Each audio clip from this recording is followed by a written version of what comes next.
Hello, this is Douglas Lucky Larson on the Retire Early and Often channel, and today we're talking about real estate, the good, the bad, and the ugly. There's a lot of crazy stuff going on here toward the end of June in the real estate market in the United States and other countries as well. Let's dig into it right here.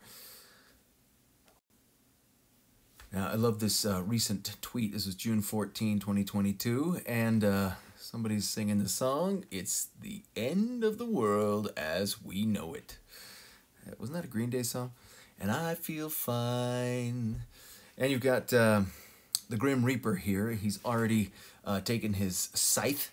The Reaper has gone into the room with stocks, and we just see a trail of blood. And he's gone into the cryptocurrency room, and we see blood on the floor. And now he's knocking on the door of real estate.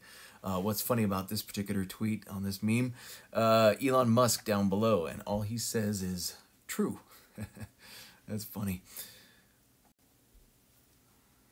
Okay, so I've got a couple charts here. Up at the top, 30-year fixed rate mortgage average in the United States. And a lot of people keep looking at this. Interest rates are going up, things are crazy, prices have to come down. Okay, well, let's look at the real numbers. Interest rates for a 30-year fixed mortgage rates are only a part of the equation. Why? Two things. One is not everybody gets a loan with a 30-year fixed. As you may recall, during the great financial crisis, a lot of the loans that were going bad were not a 30-year fixed rate mortgage. They were ARMs. In fact, they were what were called pay option ARMs, and they were given to very questionable borrowers. So it's not just the 30-year fix that we need to look at. In fact, if you look really close at these two graphs right here, interest rates are on the top, and as we track these, let's see, 2000, let me get my pen tool, 2000, interest rates were hovering in this 5 to 6% range all along through here. And if we look right here, this was 6.5% right in here. Well, guess what? That was the highest part of the bubble right here.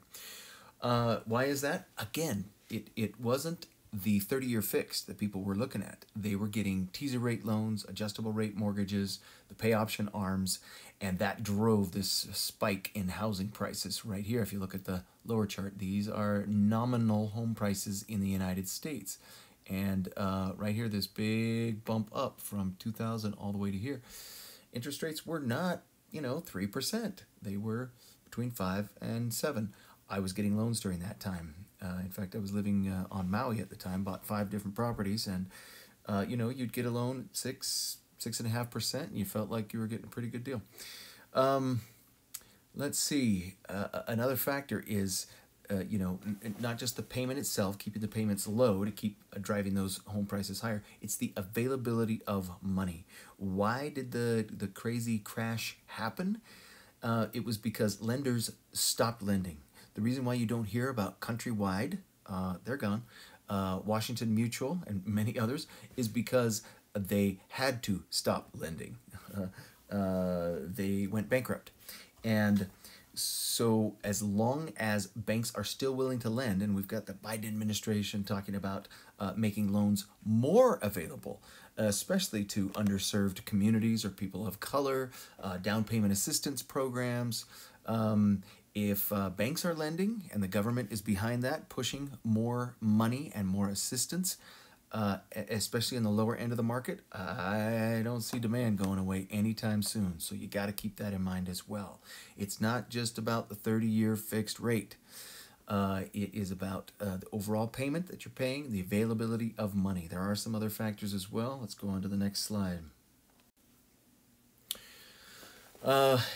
Nobody is talking about this, and I mean nobody.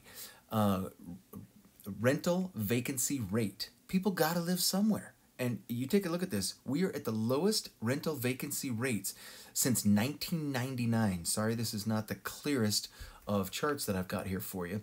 But it goes back to 1999 all the way through April of 2022. Vacancy rates all-time low. So where do people go? You got a choice. You're going to be homeless, or you're going to ante up and pay those prices that landlords are looking for, or you're going to go out and you're going to get a mortgage and buy a house. Those are your choices. So sorry, when you have super low vacancy rates, guess what? Demand stays high. We go back here to the Great Financial Crisis, and the run-up in prices that happened between 2003 here through, not 2008, that was definitely the crash, but about right here, 2006 and a half, 2007. What were vacancy rates looking like? Man, they were up here. You know, you were 6, 7, 8% vacancy rates on rentals. What are we at now? Yeah, this is like 3 or 4. Not good. Homeowner vacancy rates. This means people that own homes that are choosing to not live in those homes for whatever reason. Second home, maybe it's just a vacation home. All-time low. Look at that. It's not like we've got a whole bunch of homes just sitting out there that nobody's living in. Now, the only thing that's not showing up on here is that a lot of homes have gone into short-term rentals. That did not exist before Airbnb.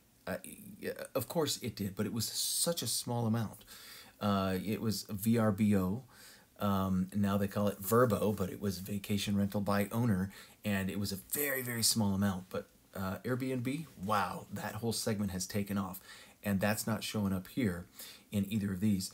That is taking a chunk of inventory out of what could be rental vacancy rates and homeowner vacancy rates, but it's not showing up here. Bottom line is people got to live somewhere, and with vacancy rates low, whether it's short term or anything else, I don't see that changing anytime soon. Moving on, next chart.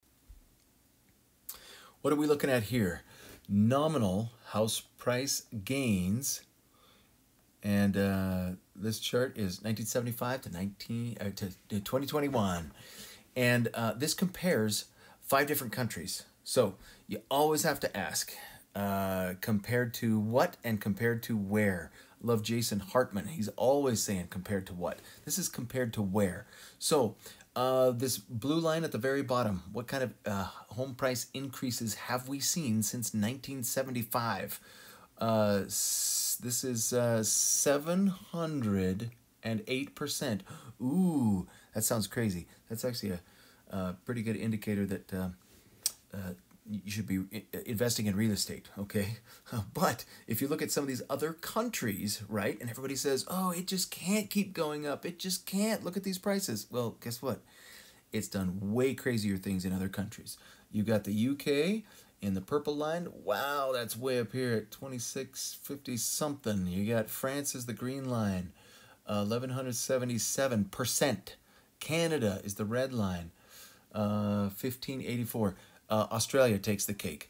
They are way up here at almost 3,000% increase since 1975. So when people say, oh, it just can't keep going up, it can't. Yeah, other countries have proved it. Next slide.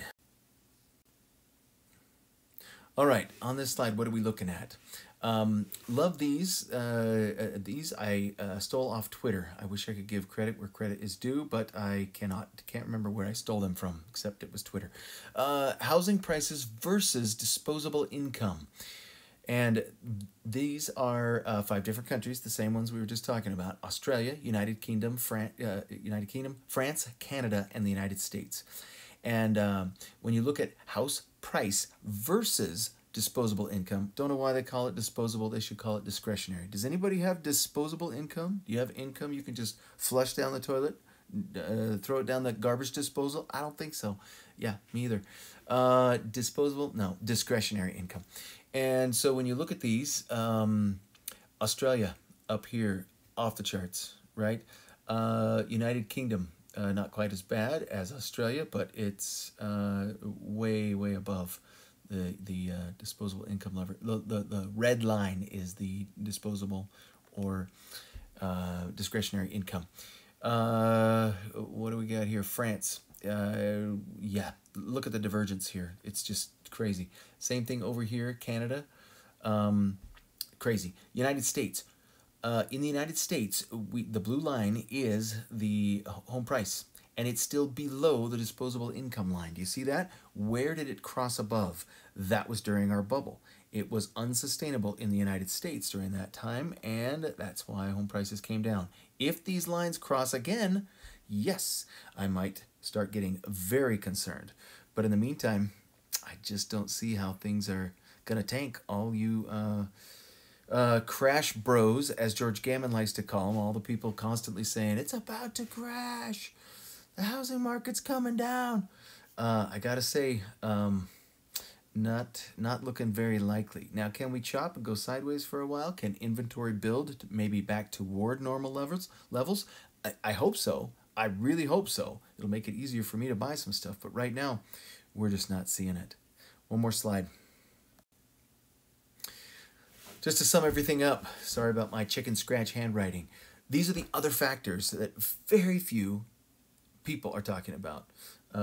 Certainly not in mainstream media, certainly not CNBC, certainly not Yahoo Finance or any of those things. These are the other factors that you have to look at. It's not about the 30-year interest rate. There are many other things that you have to factor in. It's about the payment, and the payment is not always based on the 30-year. It can be a 5-1 ARM. It can be a 3-1 ARM. And as long as money is available and being lent, you can almost disregard the price. Number 2, vacancy. You got to look at those incredibly low vacancy rates. And again, compared to what? Jason Hartman always says, compared to what? Compared to being homeless, compared to paying super high rent these days. You know, home prices can continue to go up if people don't want to be homeless or move in with family. Number 3, compared to where? Australia, France, Canada, the UK, United States home prices are not looking that crazy. I hate to tell you that, but that's just the way it is. And number 4, affordability versus what? Versus income, versus discretionary spendable income after all the other things are taken out. Once you look at all these things, it's pretty easy to realize that somebody like, first name is Nick, and he has all those incredible headlines all over his videos. The clickbait, Nick the clickbait headline king, we'll call him. And he's got all kinds of videos. Everything's crashing. It's all coming down. But once you see all of these things I've just listed, it's pretty easy to tell that home prices can actually stay high or continue going higher. Most of the smart money out there is saying that we're still going to see an increase in prices in the single-family home market. Commercial, it could be a completely different story. Certainly things like multifamily, you know, the numbers really have to make sense because the debt service is a huge part of that. But so many other factors in single-family real estate, it's just it's a different ballgame. Hope that was helpful. Hope you can use it. And please leave me comments below if there's any other specifics you'd like me to look into. Please also give us a thumbs up, subscribe, share. Appreciate it all. And we'll see you on the next video.